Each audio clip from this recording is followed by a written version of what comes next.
When you're ready.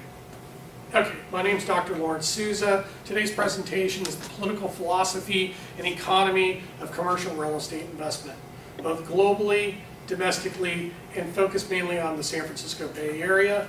This presentation was done originally in 2013, but a lot of the same factors are still, in place, and we'll spend the next couple hours going through the different modules. So thank you very much for coming.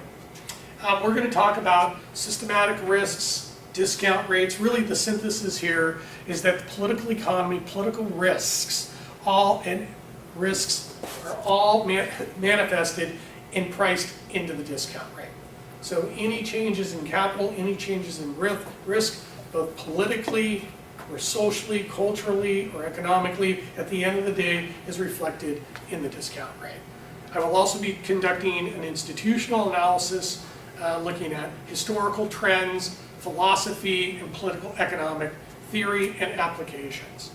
I'll be talking about modern real estate portfolio theory, real estate and financial institutional analysis, monetary oversight and re-regulation, regulation, economic indicators, i.e. employment, technology and venture capital flows, international trade, infrastructure policies, which is really fiscal policies, and then I'll look at the commercial real estate space in capital markets to kind of wrap it up. First thing I want to read is from what Dwight D. Eisenhower said at the end of his term as presidency in the early 60s. He said, "In the councils of government, we must guard against the acquisition of unwarranted influence, whether sought or unsought, by the military-industrial complex. The potential for the disastrous rise of misplaced power exists and will persist. We must never let the weight of this combination engender our liberties or our democratic process." I think this was a very poignant and important quote. Eisenhower warned about the military-industrial complex. I'm warning you now that you have to understand the financial-industrial complex, the health-industrial complex, the technology-industrial complex. There are industrial complexes and industrial institutions that that will impede the democratic capitalistic process. Will have direct and indirect influence in policy formation and policy administration and policy outcomes. And you have to be able to identify them. You have to identify their political influence, their economic influence, and at the end of the day you have to ask yourself, am I, my company, my portfolio, my employees, my family, in the path of the benefits of those economic outcomes or in the destructive, disaster outcomes associated with those policies? The political philosophy and economy of commercial real estate investment. I wrote this in 1996. Efficient real estate and security capital markets require both strong and private sector cooperation, disclosure of government and corporate financial conditions, and institutional and individual investor confidence in both the financial and political institutions. If you have a violation of transparency, if you have a violation of public-private trust, if you have a violation of confidence in both the financial and the political systems, you are going to have a misallocation of resources. You are going to have underproduction, underemployment, you are going to have lower real wage growth, and you're going to have lower standards of living and social welfare at the end of the day.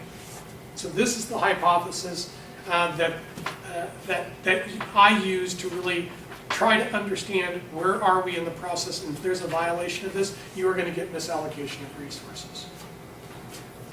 When analyzing equity, the value of equity, it could be your human equity, it could be the equity in your home, it could be the equity in your stock portfolios, whatever it is, the value of equity is determined by multitudes or multiple institutions of analysis. This is an interinstitutional approach to valuing equity. Home equity, commercial equity, human capital, whatever it is. It's an interinstitutional analysis. You have to understand, for example, the underlying basis of financial and managerial accounting systems. Financial accounting systems to be able to monitor and manage your financials, to be able to report them, to be able to raise capital in the capital markets based off those financial reporting performances. You also have to understand the managerial accounting, performance benchmarking, variance analysis, budgeting, internal rates of return calculations. So the tools within each of these toolboxes becoming very handy, but you have to understand what those tools are in these toolboxes to be able to solve and understand the valuation equation. There are also variables in the accounting equation that is also in the financial equation. The finance, you have to understand finance. You have to understand capital markets, when to raise debt, when to raise equity, how much debt, how much equity. You have to understand the financial institutions and partners in which you're going to be raising capital from. You have to understand the cost of capital. And you have to understand that markets, finance markets, are both efficient in some cases and inefficient in others. So again, the finance model, the finance as an institution of knowledge, you have to understand at least some of that. And again, there are variables in the accounting model, they're in the finance model, and in the finance model, that's in the accounting model. The next is the economics. You have to understand economics and economic analysis. It's really two sides. On the monetary side, you have monetary policy, which is the Federal Reserve that regulates interest rates. On the fiscal side, you have Congress and the President that passes taxation. Tax laws redistribute wealth from one sector to the other or one group to another. Monetary policy is really using interest rates and the cost of capital to distribute. So again, you have to understand the economics. And there are different, which I'll talk about later, there are really different political economic ideologies that govern society. Here in the United States, we have Keynesian approaches to policy, and we have monetarist, Milton Friedman approaches to policy. Different governments, different parties adhere to those economic ideologies, and then are battled out in the political process. And then once the policies are formulated and passed, they are then administered through the public administrative bureaucracy with intended and unintended outcomes. Lastly, we are a society of law in philosophy. Our system is based on jurisprudence, the governing by laws, precedents, and political philosophy. Our political philosophers, which was really the basis of our legal system, were Western, European, Jean-Jacques Rousseau, Immanuel Kant, John Stuart Mills, Adam Smith, were basically the founders of the philosophy of our legal and our economic system.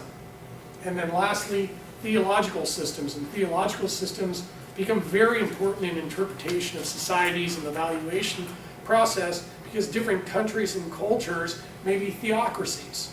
For example, Sharia law out of the Middle East, or Confucianism, or Taoism, or Shintoism, out of Asia, Christianity out of Latin America.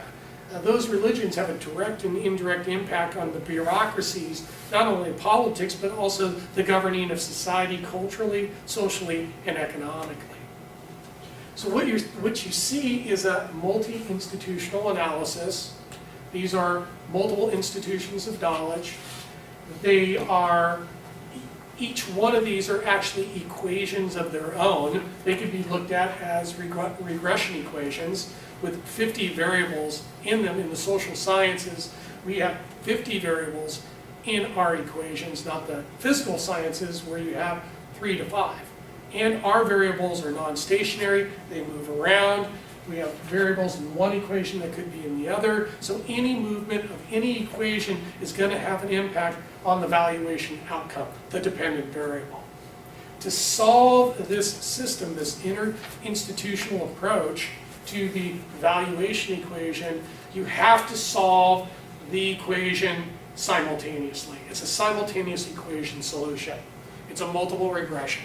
So how do you solve 1, 2, 3, 4, 5, 6, 7, 8 equations with 50 variables in it each? That's 8 by 15, 50 factorial, which means that the ability to collect the data, run the analysis, and come up with the forecast of the impact on the value of your equity is massive.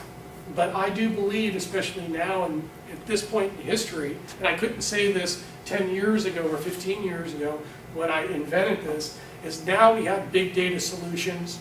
We have technologies that can collect the data, process the data, calculate the data, forecast the data, like no other time before. And the way that we check the outcomes, the outputs from the model is through intuition. The ability of individuals like yourself, because you are biological beings, you can actually transact up to 1 trillion biological transactions a day, which means that you have a supercomputer installed on top of your head. You have the ability to store infinite amounts of data, you can process very rapidly, and you can come to the conclusions very rapidly on if tax changes or tax codes or accounting changes, standards change, what's the impact going to be on the value? If securities are misunderwritten and mispriced, what is the impact that could be on the value of the stocks and bonds?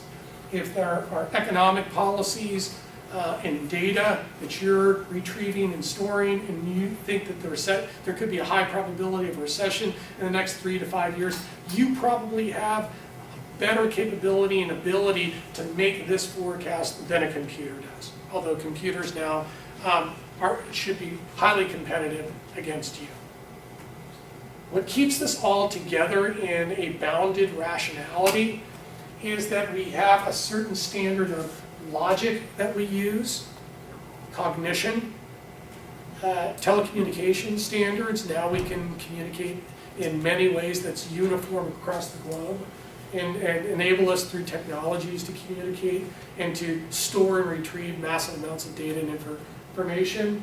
We have common sociology, psychology, language, and linguistics. In business, language and finance and mathematics is a common language across all cultures. So again, interinstitutional analysis, simultaneous equation. At the end of the day, do you understand the variables within these models? Do you understand if they move up or down, what the impact will be on the value of the equity? And do you understand if anything changes, any variables change and have an effect on this valuation equation, how is it going to impact you, your employees, your business, and your investments? And if you can forecast the outcome, then it's up to you to make risk management decisions to mitigate the damage of any value loss, or to move into the path of the benefits associated with the increase in the valuation of the equity and take advantage of those opportunities. So I believe you have the knowledge to be able to store infinite amount of data. You have the capabilities and the cognition to process that data, to create information, to make decisive decisions, and to take that experience and restore it to be able to use it later on, again, for more effective decision making. Okay, so that's the end of that one.